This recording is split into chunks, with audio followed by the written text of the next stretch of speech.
Accounting concepts and conventions. आपकी 11th class में आपको सिर्फ अकाउंटिंग कॉन्सेप्ट्स दिया गया है, कन्वेंशन नहीं दिया गया। क्लियर है? फिर भी सीपीटी के हिसाब से कौन कौन बंदा बैठा हुआ है यहाँ पे, आप सीपीटी करने वाले हो, तो आपको मैं बता दूंगा कॉन्सेप्ट और कन्वेंशन क्या होता है। बाकी कोई और सीपीटी के हिसाब से नहीं है ना, तो आप सिर्फ क्या याद रखें कि अकाउंटिंग के कॉन्सेप्ट्स होते हैं, कन्वेंशन नहीं होते, सिर्फ कॉन्सेप्ट्स होते हैं। बात क्लियर है? ये भी कॉन्सेप्ट्स ही है, कन्वेंशन नहीं, बस इतना है। अच्छा, हम कोई भी काम करते हैं तो उसकी एक बुनियाद होती है ना? वैसे अकाउंटिंग की भी एक बुनियाद है, मतलब जिसके ऊपर हम कहते हैं कि हम एक सर्टेन एजम्पशन लेते हैं जिसके बेस पे हम अकाउंटिंग करते हैं। उन सर्टेन एजम्पशंस को हम कहते हैं क्या? Accounting concepts. ठीक है? कॉन्सेप्ट्स मतलब क्या? एजम्पशंस। अच्छा, और भैया कन्वेंशन क्या होता है? ये आपके डिफॉल्ट एजम्पशंस हैं। भैया डिफॉल्ट एजम्पशन मतलब आप ये मान के चलते हो कि हमने ये एजम्पशन लिए हो चाहे ना लिए हो, इन एजम्पशंस को आपने लेना ही लेना है। बात क्लियर है? परंपरा सुनिए, अपने यहाँ पे रीति रिवाज होते हैं कि मतलब शादी होनी तो वो रस्में होनी ही होनी है। बात समझ में आ रही है? ये कन्वेंशन उसी प्रकार के हैं। आजकल हो गया कि प्री वेडिंग शूट भी होने लगा है, ये हमारे क्या कॉन्सेप्ट हो गए। बात क्लियर है? एजम्पशन, कुछ एजम्पशंस हैं, समथिंग अराउंड 14-15 एजम्पशन जो बेसिक हैं। उसके अलावा अलग अलग ऑथर अलग अलग एजम्पशन और अपने आप से डालते रहते हैं। मैं बेसिक 14 एजम्पशन आपको बताऊंगा, उन 14 में से 4 कन्वेंशन है और 10 आपके कॉन्सेप्ट्स हैं। बात क्लियर? बुक के हिसाब से पूरे के पूरे 14 आपके क्या है, वो कॉन्सेप्ट्स कहलाएंगे। लिखें जरा, अभी लिख लें। नोट्स मेरे पास कॉपी में लिखे हुए हैं, आज मैं कॉपी लेके आया हूं। आप क्या करेंगे? बैठ के उनको लिख लेंगे। समथिंग अराउंड 10 पेज के हैं, आप लिख लेंगे। आप लोग के ऊपर है, अगर लिखना हो तो लिखो, नहीं तो व्हाट्सएप फोटो खींच के ले जाओ, घर में लिखना। लिखें जरा। एक है आपका business entity concept, business entity concept, going concern concept, going concern concept. चाय चाहिए? Accounting periodicity,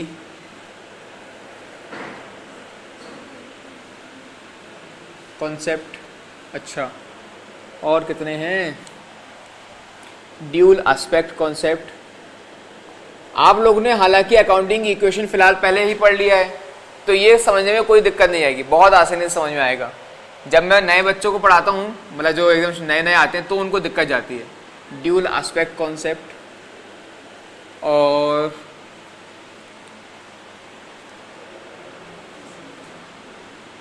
accrual concept. अच्छा भैया, भैया और कौन से हैं? Money measurement concept, very good. Money measurement concept. और बताएं क्या क्या याद है किसको?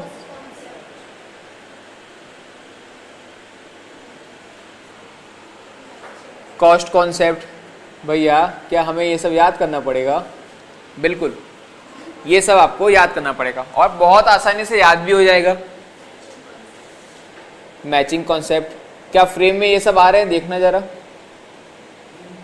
ठीक है, इसके अलावा 2 और हैं। एक है revenue recognition concept, revenue recognition concept, और एक है objective evidence concept, objective evidence concept. इन कॉन्सेप्ट्स के अलावा 4 कॉन्सेप्ट्स आपके और हैं जिनको हम नॉर्मली बड़े लेवल में आने वाले समय में 12th के बाद देखेंगे, उनको हम कन्वेंशन कहते हैं। 11th के हिसाब से आप क्या करेंगे? उसको कॉन्सेप्ट ही मानेंगे। ठीक है, पहला है आपका फुल डिस्क्लोजर कॉन्सेप्ट। ठीक है, फुल डिस्क्लोजर कॉन्सेप्ट। ठीक है, फिर क्या है? Materiality concept. उसके अलावा कंसिस्टेंसी और कंजर्वेटिज्म। कंजर्वेटिज्म भी बोल सकते हो, कोई दिक्कत नहीं। कंजर्वेटिज्म ऑब्लिक प्रूडेंस, आप इसको प्रूडेंस भी बोलते हैं, ठीक है। बस इतनी बातें समझनी है, इसके अलावा कुछ नहीं। आज की क्लास में हम यही समझेंगे। अच्छा, अब इसमें सिर्फ मैं आपको बता दे रहा हूं, आपके दिमाग से ऊपर जाने वाला है ये एक्यूरल कॉन्सेप्ट, ठीक है, और रेवेन्यू रिकॉग्निशन कॉन्सेप्ट और कंजर्वेटिज्म, ये वाला। ये मैं आपको आज नहीं बताऊंगा, क्योंकि इसके लिए थोड़ी सी मैच्योरिटी आ जाए आपके अंदर, अकाउंटिंग थोड़ी समझ में आ जाए, तब मैं आपको कराऊंगा, ठीक है। आपकी जिम्मेदारी है एग्जाम से पहले मेरे को याद बस दिला देना कि भैया ये 3 पॉइंट बचे हुए हैं। ऑलराइट, ठीक है, लिखें जल्दी।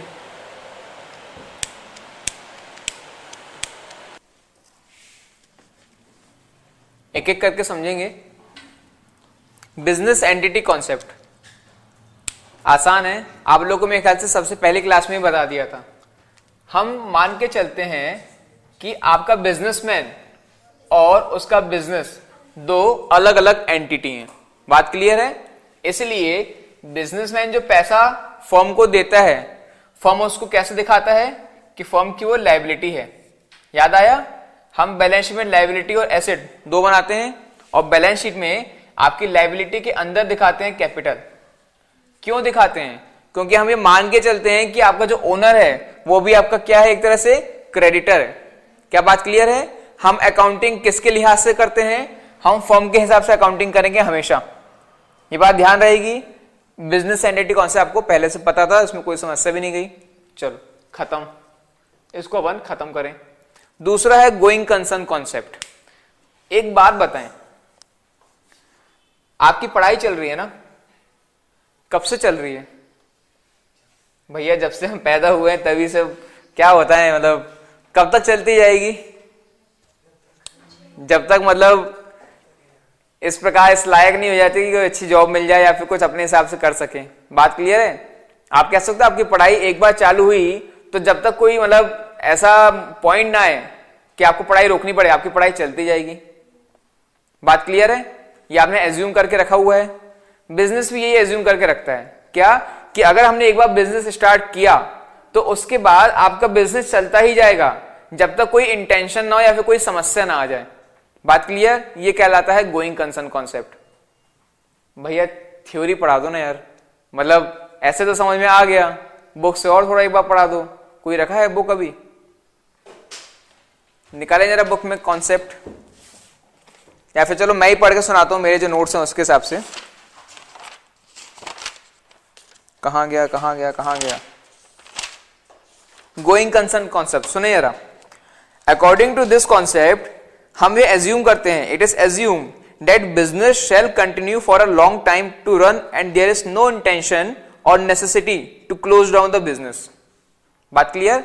जब तक कोई इंटेंशन ना हो बिजनेस बंद करने का, हमारा बिजनेस हम एज्यूम करेंगे कि चलता ही जाएगा।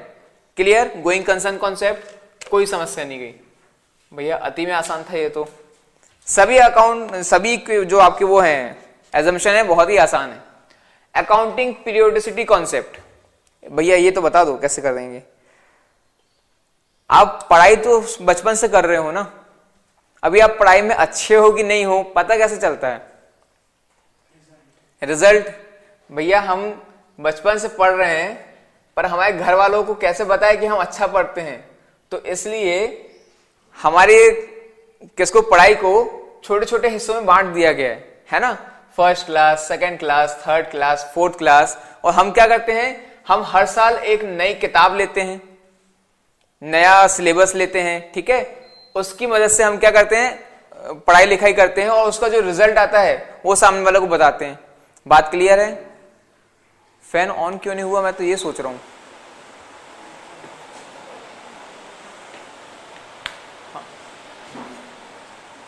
हम क्या करते हैं, हमने अपनी पढ़ाई को छोटे छोटे हिस्सों में बांट लिया, उससे हमें पता चलता है कि भैया हमने उस साल क्या प्रोग्रेस की। कंपेयर करते हैं एक दूसरे से या खुद से, अपने आप को बीते साल से। बात क्लियर? अकाउंटिंग में भी यही करेंगे। हम क्या करते हैं, हम अकाउंटिंग को छोटे छोटे हिस्सों में तोड़ लेते हैं क्योंकि भाई गोइंग कंसर्न कॉन्सेप्ट है। अगर कोई सोचे कि यार बिजनेस एक बार बंद हो जाए फिर हम प्रॉफिट देखेंगे, तो ऐसे तो बेचारा टाटा कंपनी 150-200 साल से चल रही है, मेरे को भी याद नहीं कब से चल रही है ना, वो प्रॉफिट कैसे निकालेगी? बात क्लियर हो रही है? तो हम क्या करते हैं, अकाउंटिंग को छोटे छोटे हिस्सों में तोड़ लेते हैं। उन हिस्सों का हम क्या करते हैं, अलग अलग बुक ऑफ अकाउंट मेंटेन करते हैं। बुक ऑफ अकाउंट मतलब अकाउंटिंग करते हैं, उससे जो प्रॉफिट हो जो नुकसान हो वो हम क्या करेंगे, एनालाइज करेंगे या फिर इंटरप्रिटेट करेंगे। बात क्लियर इतनी? ठीक है।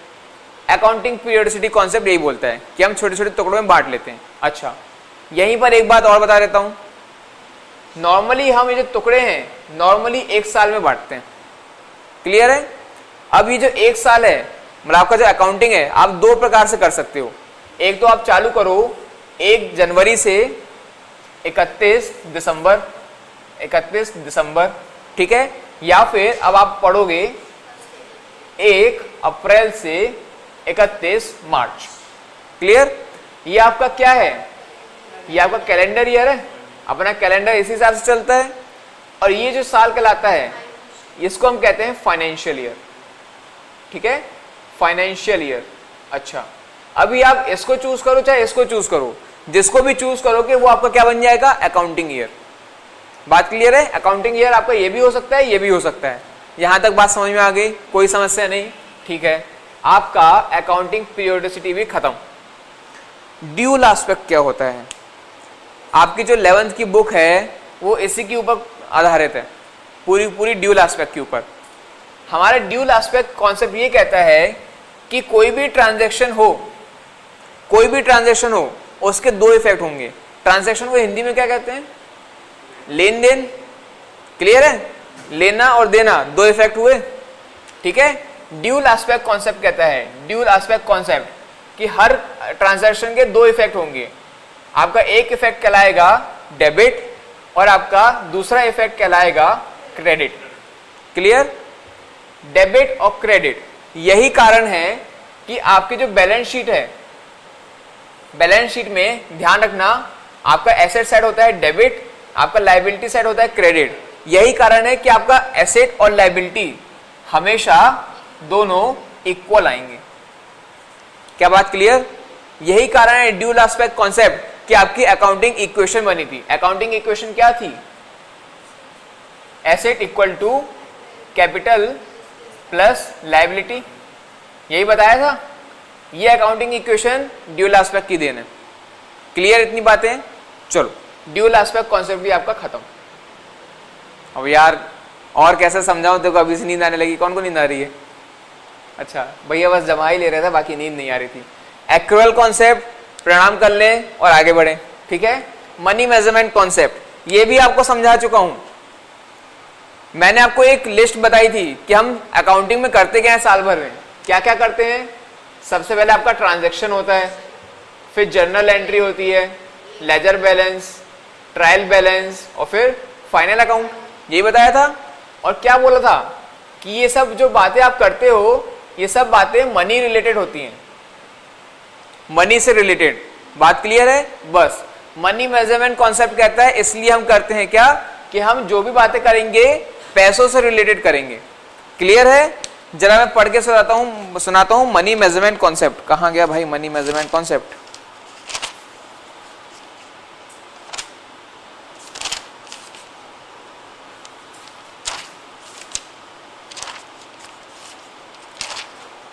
अबे मैंने लिखा ही नहीं क्या? देखो बुक में कहां लिखा है, मनी मेजरमेंट कॉन्सेप्ट। मैं लिखना ही, अच्छा छोटा सा है, लिख लो। देखो देखो, transactions and events that can be measured in terms of money are only recorded in the books of accounts. छोटा सा पॉइंट। क्लियर है? कोई समस्या तो नहीं इसमें? ठीक है भैया, आपने बड़े बड़े पॉइंट तो ऐसे समझा दिए, तो मनी मेजरमेंट पॉइंट कौन सी बड़ी बात थी, हटाओ। कॉस्ट कॉन्सेप्ट क्या होता है भाई? थोड़ा कॉमन सेंस आप लोगों से पूछूंगा, ठीक है? कौन बताएगा? तू बताना भाई। सिड, सिद्धांश ना, सिद्धार्थ, सिद्धांश। सिद्धांश, आपने एक रेस्टोरेंट खोला है, ठीक है? आपने उस रेस्टोरेंट के लिए एक जमीन खरीदी, उस जमीन की कीमत आपने मान के चलो 2005 में खरीदी थी, तो उस जमीन की कीमत उस समय थी 10 लाख रुपए, ठीक है। आज की डेट में, आज क्या है 2017 चल रहा है, आज की डेट में उस जमीन की कीमत मान के चलो 80 लाख रुपए चल रही है मार्केट वैल्यू। बताएं जब आप बैलेंस शीट बनाएंगे तो जमीन की कीमत क्या लिखेंगे, 10 लाख रुपए या 80 लाख रुपए? बताएं,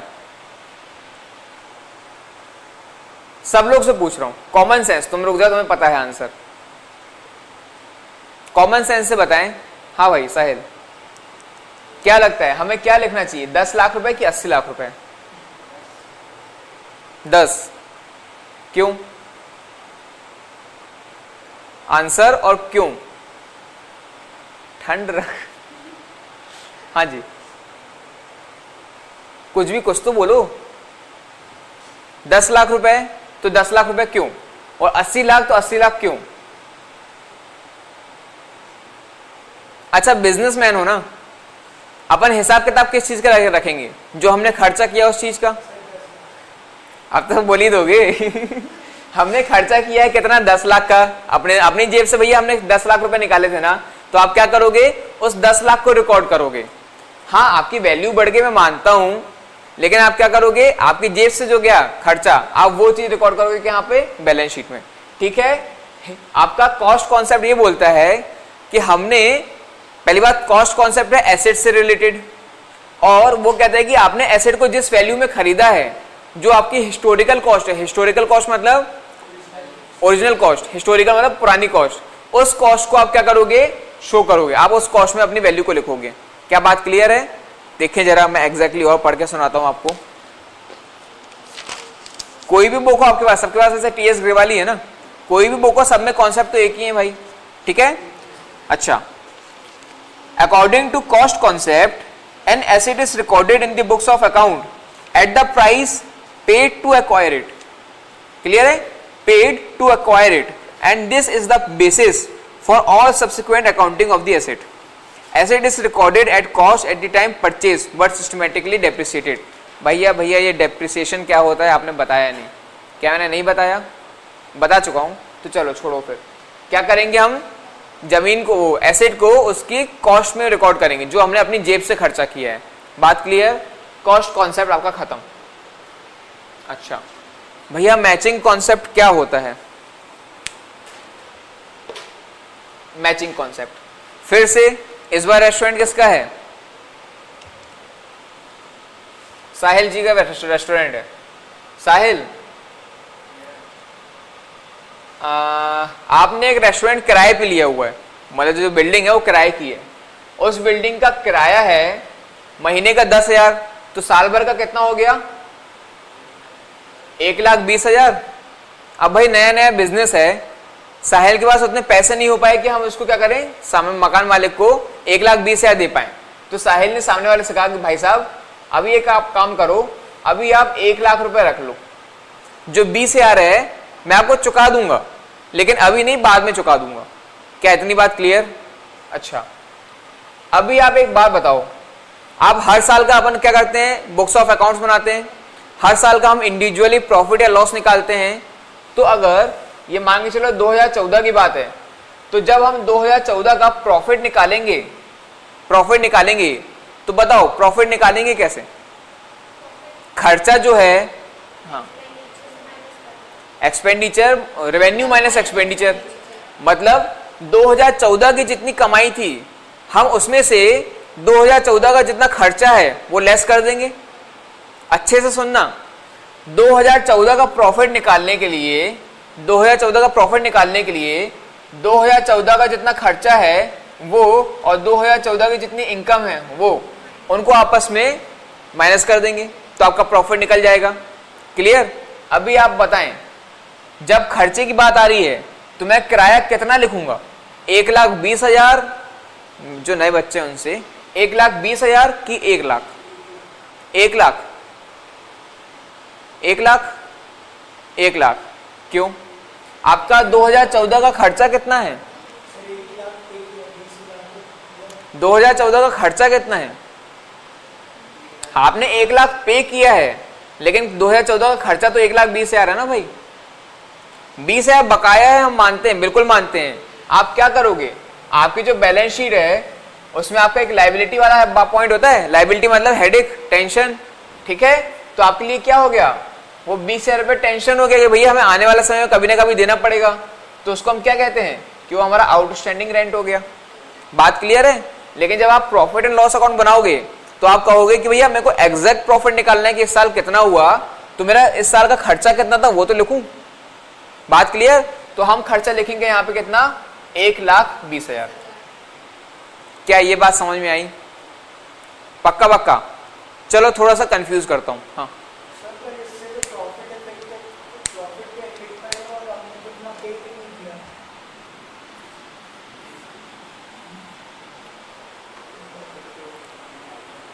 मैचिंग कॉन्सेप्ट हमारा कहता है कि अगर हमें एक पर्टिकुलर ईयर का प्रॉफिट निकालना है तो हम उस पर्टिकुलर ईयर के रेवेन्यू में से उस पर्टिकुलर ईयर का एक्सपेंस लेस कर देंगे। कॉमन सेंस की भी बात करें तो अगर हमें इस साल का प्रॉफिट निकालना है तो मेरा इस साल की जितनी कमाई है उससे मैं इस साल का खर्चा लेस करूंगा, भले ही वो खर्चा मैंने पे किया हो चाहे ना किया हो, खर्चा तो इसी साल का है ना भाई। आप ये समझो, अब इनकम भी है, मेरे को मान के चलो 2 लाख की इनकम है इस साल की, नहीं मिली, 1,80,000 रुपये मिला है, 20,000 मिलना बाकी है, मान के चलो, तो क्या मैं अपनी इनकम 1,80,000 बताऊंगा कि 2 लाख बताऊंगा? 2 ही लाख बताऊंगा ना, बस वही है। ठीक है। शो कैसे करेंगे वो बता दे रहा। आपके प्रॉफिट एंड लॉस अकाउंट में जो आपका खर्चा है वो खर्चा यहाँ पे लिखते हैं, ध्यान रखना, ठीक है। खर्चा यहाँ पे लिखते हैं। अभी आप उसमें दिखाओगे क्या कि आपने रेंट पे किया है 1,00,000 रुपए, ठीक है, प्लस आपका कुछ आउटस्टैंडिंग किराया बाकी है, कितना, 20,000 रुपए। तो ओवरऑल आपका इस साल का खर्चा कितना हो गया, 1,20,000 रुपए। आप कुछ इस प्रकार से दिखाएंगे और इसका इफेक्ट कहाँ दिख जाएगा, आपकी बैलेंस शीट में, लायबिलिटी साइड, आउटस्टैंडिंग रेंट 20,000। क्या अब बात क्लियर हुई? 1,20,000, ये 1,20,000 जो है आपका खर्चा है।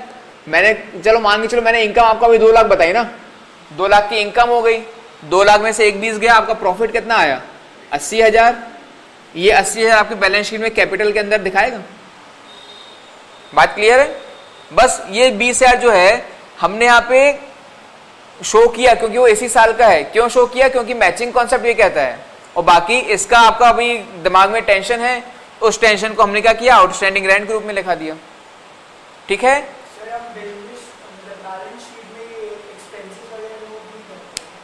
बैलेंस शीट में एक्सपेंसेस नोट नहीं करते हैं, लेकिन लायबिलिटी नोट करते हैं। लायबिलिटी हो गई या एसेट हो गया, तो अब जो एक्सपेंसेस आपने अभी पे नहीं किया है वो आपके लिए क्या है, लायबिलिटी तो है। अच्छा, थोड़ा सा इसको और मैं कॉम्प्लिकेट करूं या फिर एक और एग्जांपल लेते हैं। साहिल भाई का रेस्टोरेंट बहुत अच्छा चल रहा है, 1,20,000 किराया था। साहिल भाई ने सामने वाले को कहा, ले भाई तू पकड़ 1.5 लाख रुपए, तू भी क्या याद रखेगा। इस साल का किराया है कितना, 1,20,000, मैंने तेरे को दिया 1.5 लाख, मतलब 30,000 रुपये अगले साल का एडवांस में दे दिया।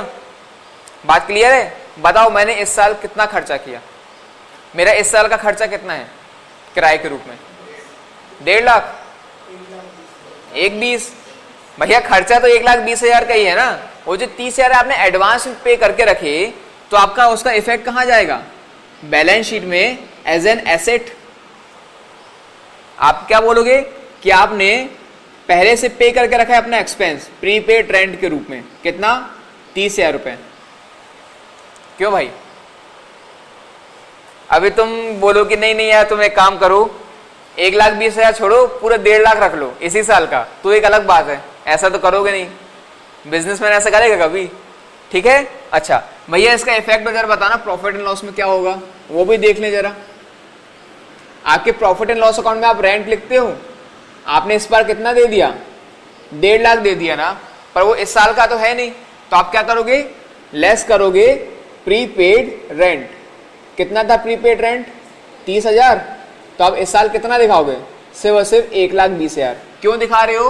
क्योंकि मैचिंग कॉन्सेप्ट ये कह रहा है ना भाई कि जिस साल आपका मतलब खर्चा आपका जिस साल का है आप बस उतने ही दिखाओगे, तो आपका इस साल का खर्चा 1,20 है तो आप 1,20 ही दिखाओगे। क्यों नहीं है मतलब, पॉकेट से 1.5 लाख गया तो जो 30,000 रुपए है वो हमारे लिए एक तरह से प्रॉपर्टी नहीं हो गई। आप अगले साल जब 1,20,000 पे करने वाले होगे तो आप क्या कहोगे, भैया 30,000 मैं ऑलरेडी पे कर चुका हूँ, तो अब तो 90,000 और पकड़ ले।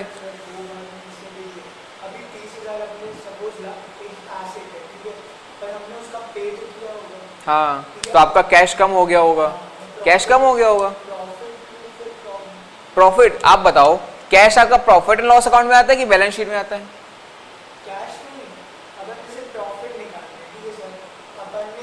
चलो मैं आपको बता दे रहा वहां क्या दिक्कत जा रही है। आपने कहा कि हमने 1.5 लाख रुपए दिया, तो भैया कैश कम हो गया, प्रॉफिट में इसका इफेक्ट पड़ा होगा, आपका ये कहना है। मेरा कहना है प्रॉफिट एंड लॉस अकाउंट में यहाँ पे आता है खर्चा, यहाँ पे आती है इनकम। कैश आपका ना तो खर्चा है ना इनकम है, कैश आपकी एसेट है। बात समझ में आ रही है? तो हम कैश को कहाँ दिखाएंगे? बैलेंस शीट में दिखाएंगे। कहाँ पे? Asset side. मान के चलो आपके पास कैश थी, मान के चलो कितनी, 2 लाख रुपए की। मान के चलो सबसे शुरुआत में आपने उसमें से कितना पैसा दे दिया, 1.5 लाख रुपए दे दिया ना। उस 1.5 लाख में से 30,000 रुपए एडवांस था, ठीक है। तो आपका कैश जो है, मैं कह सकता हूं यहाँ पे कैश आपका 170 बचा, मतलब 30,000 आपने एडवांस दिया उसके हिसाब से, और वही जो 30,000 है यहाँ पे किस हिसाब से दिखने लगेगा? एडवांस रेंट के हिसाब से। अल्टीमेटली इफेक्ट तो वही रहा ना 2 लाख का।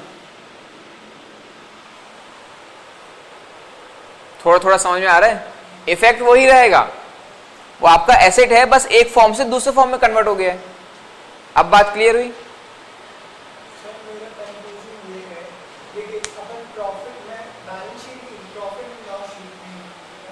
प्रॉफिट एंड लॉस अकाउंट में, ठीक है।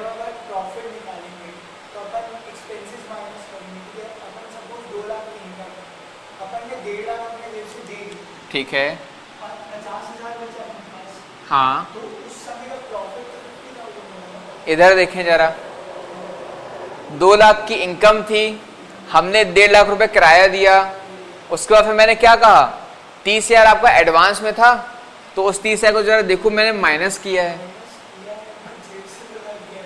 जेब से गया है भाई, मैं वही तो बोल रहा हूँ ना, जेब से भले ही गया है। आप फर्नीचर भी लेते हो तो आपकी जेब से ही जाता है।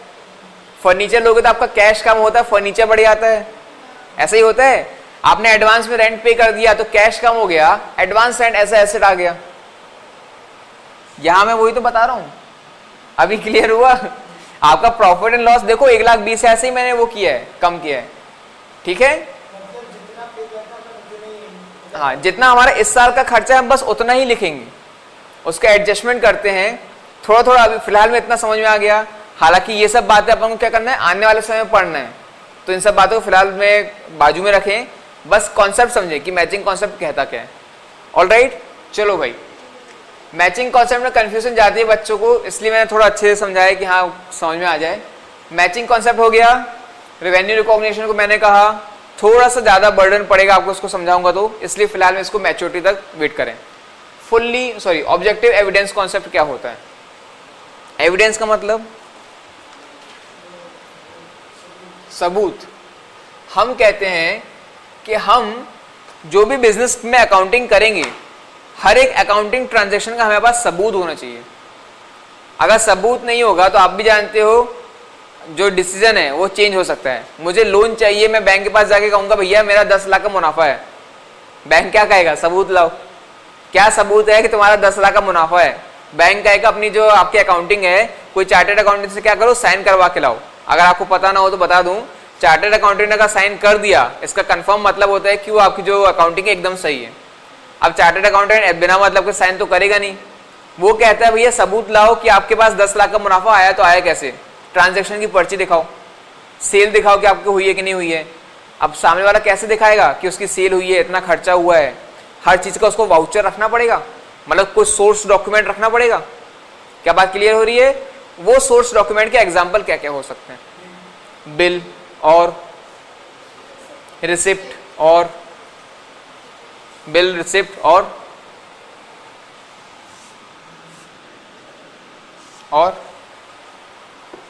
बच गया, हाँ, पेन स्लिप। बैंक में आप जब जाते हो तो पैसा निकालते हो, जमा करते हो, उससे एक पर्ची भरनी पड़ती है, उसको कहते हैं पेन स्लिप। आप जब बिल फाड़ते हो तो ध्यान रखना बिल की 2 कॉपी होती है अंदाजन, एक कॉपी आप सामने वाले कस्टमर को दोगे, एक कॉपी आप खुद रखोगे। तो जो दूसरी कॉपी रहती है ना उसको हम कहते हैं काउंटर फोलियो।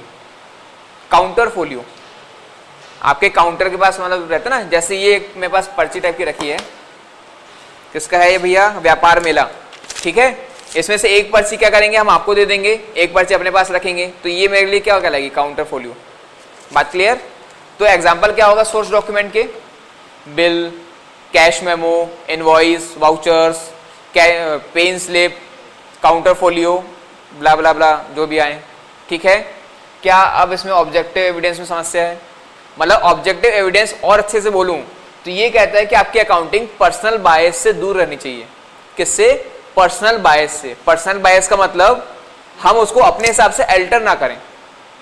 बात क्लियर है? पर्सनल बायस मतलब मेरे को जो फायदेमंद रहेगा मैं वो करना चाहूंगा, उस चीज से बस दूर रहे। जो सच्ची सच्ची बातें हैं बस वही रिकॉर्ड करें। ये कॉन्सेप्ट समझ में आ गए? इन दोनों को छोड़ के, कहाँ गया, इन दोनों को छोड़ के, ठीक है भैया। ये क्या है, इनको हम कन्वेंशन क्यों कहते हैं? हम ये मान के चलेंगे, मतलब जब भी हम अकाउंटिंग करते हैं इनके बारे में बता दो तो अच्छी बात है, इनके बारे में आप बता दो तो ठीक है, नहीं भी बताओगे तो हम मान के चलेंगे कि ये बातें फॉलो होंगी ही होंगी अकाउंटिंग में। बात क्लियर है? इसलिए इनको कहते हैं पारंपरिक चीजें, मतलब कंफर्म है कि ये बातें फॉलो होनी ही होनी है ना। फुल डिस्क्लोजर कॉन्सेप्ट बताएं जरा, डिस्क्लोजर का मतलब क्या होता है? डिस्क्लोज करना, खुलासा करना, खुलासा। बात क्लियर है? आपका ये जो मटेरियलिटी कॉन्सेप्ट है और फुल डिस्क्लोजर कॉन्सेप्ट है, ये दोनों एक दूसरे से इंटर रिलेटेड है, ठीक है। हम कहते हैं, अच्छा एक और बात, ये जो फुल डिस्क्लोजर कॉन्सेप्ट है ये आपके मनी मेजरमेंट कॉन्सेप्ट को पूरा करता है। मतलब बिजनेस में हम क्या कहते हैं कि हम मनी से रिलेटेड बातें करेंगे। अब आप बताओ, एक एग्जांपल देता हूं आपको। बैंक से लोन लेना पड़ता है हमें हर साल, बैंक ओडी कहलाती है वो। साहिल जाता है बैंक वालों को बताता है कि भैया हमारा प्रॉफिट 5 लाख, 6 लाख, 6 लाख और 1 लाख ऐसा है। मतलब हर साल बैंक को दिखाते कि भाई इस साल 5 लाख का प्रॉफिट हुआ। बैंक ने कहा चलो ओडी रिन्यू कर दो। यहाँ बैंक ने देखा अच्छा प्रॉफिट हो रहा है, ओडी रिन्यू कर दी। यहाँ पे जैसे ही आए देखा अरे ये क्या हो गया, 1 लाख का बस प्रॉफिट हुआ। अब मनी मेजरमेंट कॉन्सेप्ट तो ये कहता है ना कि जो मनी रिलेटेड बात है वही बताओ। तो ये बस यही बता पाया 1 लाख का प्रॉफिट हुआ, बैंक ने पैसा देने से मना कर दिया। बैंक ने कहा हम आपको पैसा नहीं दे सकते, आपको प्रॉफिट कम हुआ है, कुछ तो समस्या है। फिर वो बता रहा है कि सरकार ऐसा है, इस साल दंगे फसाद हो गए थे, इस साल हमारा जो एरिया है वहां दंगे अंगे हो गए थे, तो उस कारण से मेरी जो दुकान है उसमें लोगों ने आग लगा दी, मान के चलो। तो मुझे इस साल नुकसान हो गया, लॉस ड्यू टू फायर। कितने का? समथिंग 4 लाख का नुकसान हो गया। अगर वो नुकसान नहीं होता तो मुझे 1 लाख का प्रॉफिट होता। क्यों हंस रहा है भाई, क्या हो गया? नहीं आ रहा समझ में? मतलब दो ही बातें में समझते जाते हैं, भैया जोकर लग रहे हैं या फिर समझ में नहीं आ रहा है। हाँ आज मैंने अजीब सी दाढ़ी बनाई है खुद से, ट्रिमर से, तो अजीब सा ऊपर नीचे चल रहा होगा। काफी है ना, बेकार तो नहीं लग रहा, वरना बाद में फुल शेव करके आऊं अगले दिन से। चलो भाई, क्या बोला हमने? अगर हम मनी मेजरमेंट कॉन्सेप्ट के हिसाब से देखते तो सिर्फ 1 लाख का प्रॉफिट दिख रहा होता। इसने क्या किया, डिस्क्लोज किया कि सर इस साल हमें क्या हुआ था, loss due to fire 4 lakh का, उस कारण से प्रॉफिट कम हुआ। अब आप बताओ, बैंक आप लोन तो दे देगी, कहेगी ठीक है ये तो बहुत ही कम, मतलब कभी कभी ऐसा होता है, चलो ठीक है आपका लोन हम रिन्यू करते हैं। अगर हम ये फुल डिस्क्लोजर कॉन्सेप्ट लेके नहीं आते तो आपको लोन नहीं मिलता या फिर आपका डिसीजन चेंज हो जाता। बात क्लियर हुई? तो फुल डिस्क्लोजर कॉन्सेप्ट यही कहता है कि जितनी भी मटेरियल बातें हैं, बिजनेस से रिलेटेड जितनी मटेरियल बातें हैं, वो आपको क्या करना पड़ता है, डिस्क्लोज करना पड़ता है। डिस्क्लोज कहाँ करोगे? आपकी जो बैलेंस शीट है, बैलेंस शीट में नीचे नोट्स टू अकाउंट्स होते हैं।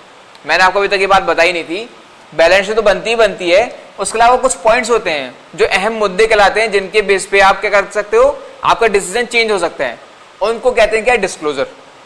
क्या अब बात क्लियर हुई? फुल डिस्क्लोजर कॉन्सेप्ट क्या होता है? क्या मैं इसको पढ़ के सुनाऊं एक बार? रिकॉर्डिंग चल रही है कि नहीं चल रही है?